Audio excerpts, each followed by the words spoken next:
ظنه أنه يدعو الله، ظننت أنه مات على توبة، على توبة، لكن سبحان الله تلك المصيبة التي بين يديه صورة امرأة عارية، فبأي وجه سيقابل الله عز وجل والله لا أعرف. وصورة وقصة الذي كان يصور النساء كذلك هناك شاب سبحان الله، يعني احنا نقول هالكلام يا شباب، يعني الشباب طاقة وحيوية، فعندما يصرف هذه الطاقة والحيوية في الحرام والمعاصي ثم يموت عليها، يعني احنا مع الأسف يعني نحزن وهم محرومين، فمن باب الذكرى يعني. هناك شاب في أحد الأيام أتي به، كان هو صاحبه كان هممه أن يدخلون إلى أحد الملاهي، ملاهي الألعاب، وكان يومها يوم عوائل، وكان هناك نساء كثير. قال لصاحبه لماذا لا ندخل؟ قال الحرس كثير على الباب فلا نستطيع الدخول. قال نقفز من فوق السور. قال السور عالي ولا نستطيع القفز. قال كيف يا فلان لو نذهب إلى العمارة التي تبنى بجانب هذه الملاهي، لعلنا نطل من أعلى العمارة وننظر إلى النساء. يقول ذهبنا إلى تلك العمارة التي تبنى وهي مظلمة حتى وصلنا الدور الرابع. يقول الدور الرابع، يقول فبدأنا نطل من تلك النافذة على هؤلاء النساء. يقول فنجحت الخطة إلى حد ما. قلت لصاحبي نعم نجحت الخطة لكن لا نرى النساء إلا كالنقطة السوداء. قال هناك كاميرا يقال كاميرا فيديو تقرب البعيد. يقول لماذا لا نأتي بها؟ يقول فأتينا بتلك الكاميرا وبدأنا نصور النساء. يقول صور تلك أجمل، الكاشفة أفضل، المرأة تشخيص الناس عورات. نعم حتى كشف عورات النساء. فلما امتلأ الفيديو يقول وكانت العمارة مظلمة.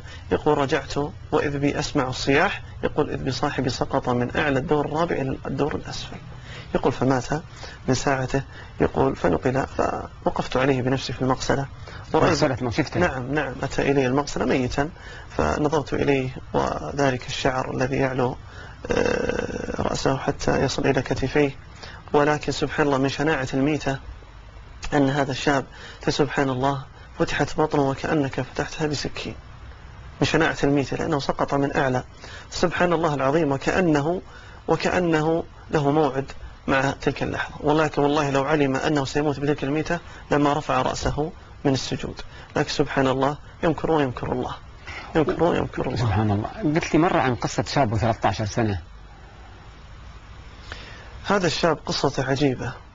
يحدثني لما هذا الرجل أتانا قبل صلاة المغرب، ادخل المغسلة، وقفت عليه. لما كشفنا الستار عن وجه هذا الشاب سبحان الله لاحظنا تلك الوضاءة التي في هذا الشاب في وجهه، ليست بالوضاءة التي نعرفها. سبحان الله العظيم. غسلنا الشاب هذا وكفناه وصلينا صلاة المغرب ثم نقلناه المقبرة، وضع في قبره. سألت بعد، لم أتمكن في تلك اللحظات أن أسأل الرجل الملتحي الذي كان معه، لم أسأله. قلت له بعد فترة، بعد شهر تقريبا، التقيت به في أحد الأماكن وأنا لا أعرفهم كلهم. قلت يا أخي هذا الشاب له شأن لكن لا أعرف من قصته شيئا، هل أنت والده؟ قال لا أنا إمام مسجدهم. قلت كيف قصة هذا الشاب؟ قال هذا الشاب من جماعة مسجدي. يقول لم أعهده غاب عن الجماعة في أي فرض من الفروض. يقول بل إن إذا كانت أعمدة المسجد 4 فهو خامسها. يا سلام. سبحان الله. يقول يبكر إلى الصلاة ويصلي مع الجماعة. يقول في ذلك اليوم صليت صلاة الفجر. يقول قلت استو اعتدلوا كالعادة. يقول فلم ألحظه خلفي. يقول ليست بعادته. يقول أباه صلى معنا. يقول سبحان الله التفت قلت لعله يدرك بالصلاة. يقول صليت ثم انتهت الصلاة فسلمت. يقول نظرت إلى الشاب. يقول فلم أجده. يقول هممت أن أسأل والده فلم أسأله. يقول ذهبت إلى البيت. يقول جلست قليلا فإذ بالطارق يطرق الباب. يقول فتحت الباب إذ هو أبو الشاب. لماذا يا أبو فلان؟ ماذا تريد؟ قال أنا حركت الشاب فقلبته يمنة ويسرى فلم يرد علي على الفراش. يقول انطلقت معه إلى الغرفة، دخلنا حتى وصلنا الغرفة. يقول فإذ هو على الحالة والهيئة التي رأيت أنت. ما رحمة الله عليه. فأخذناه. يقول فلم نعلم. يقول على حاله. يقول فأخذناه إلى المستشفى فقال الدكتور هذا مات تقريبا منذ ساعتين. يقول سبحان الله الذي حدث من حال القصة.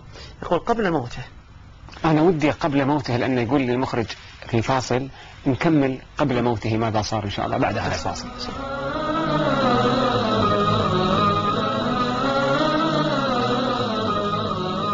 أبو أنس الشاب توفي نعم قبل صلاة الفجر. قلت السؤال الذي كان أنه على ماذا مات؟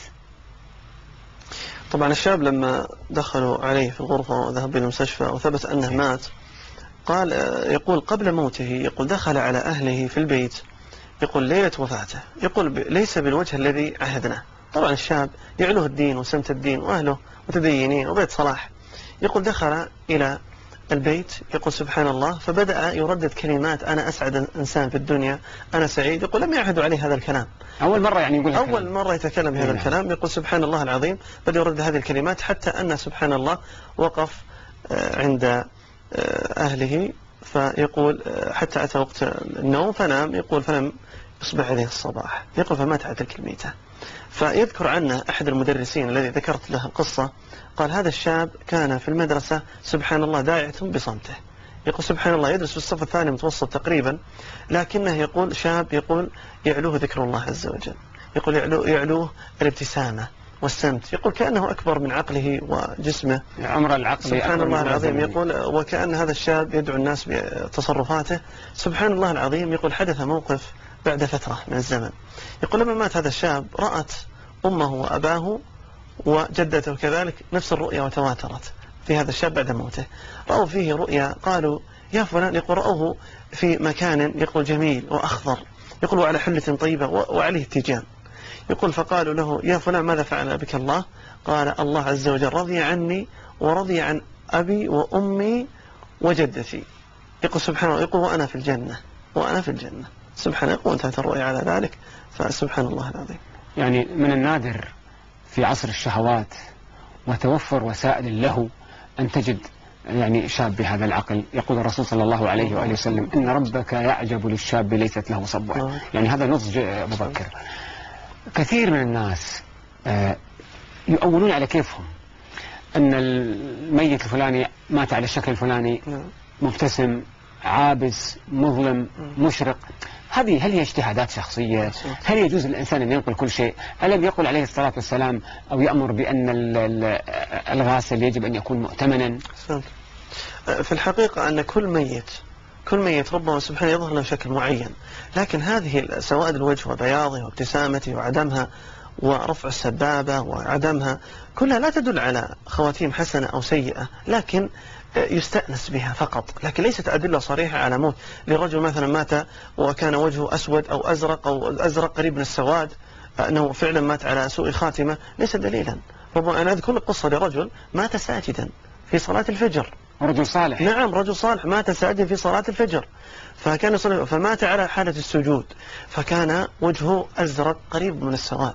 لكن نحن عندنا أحاديث صريحة في حديث الرسول صلى الله عليه وسلم إنما الأعمال بالخواتيم، ولم يقل إنما الأشكال، إنما الأعمال بالخواتيم وليست إنما الأشكال. إذا لماذا صار وجهه أزرق؟ أصبح بسبب الاحتقان الدم رأسه تحت والروح تخرج من الرأس كما أخبر الرسول صلى الله عليه وسلم في حديث أم سلمة، فالحديث صريح.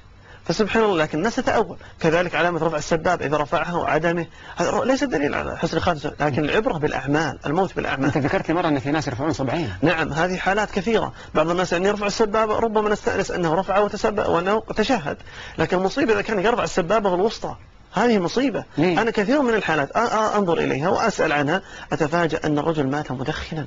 كان رافع إيده. نعم السبابة الوسطى. شو تعرف أنه مدخن؟ سبحان الله، من علامات صفار ما بين الأصبعين، الصفار ما بين الأصبعين، وسمات وجهه كذلك، شفائف وأسنانه ورائحته كذلك إذا كان حديث عهد بموت. وكذلك أهله لما تسأل عنه هل كان مدخن قالوا كان مدمنا الدخان. فبدل من يقول أشهد أن لا إله إلا الله سبحان الله فمات على حالة. يعني عملية عالية، هو متعود. نعم تعود على هذه الحالة فمات على هذه الحالة، وهذه المصيبة. سبحان الله. سبحان الله. طيب يا شيخ، احنا عندنا يعني اليوم تكلمنا عن أشياء كثيرة. قبل أن قضية الصبر، قضية التأثير الوقتي، قضية الرؤى والمنامات، قضية موت، قصة المرأة التي قلت قصص كثيرة عن خواتيم الخير وخواتيم الشر، وماذا ينبغي للمسلم أن يستعد لهذا بإذن الله في اللقاء القادم. شكر الله لكم وشكر الله لك الداعية أخونا موسى النشمي، أبو أنس المشرف على مقصلة جامع الريان في الشرقية. نستكمل معك الحديث في اللقاء القادم إن شاء الله. السلام عليكم ورحمة الله وبركاته.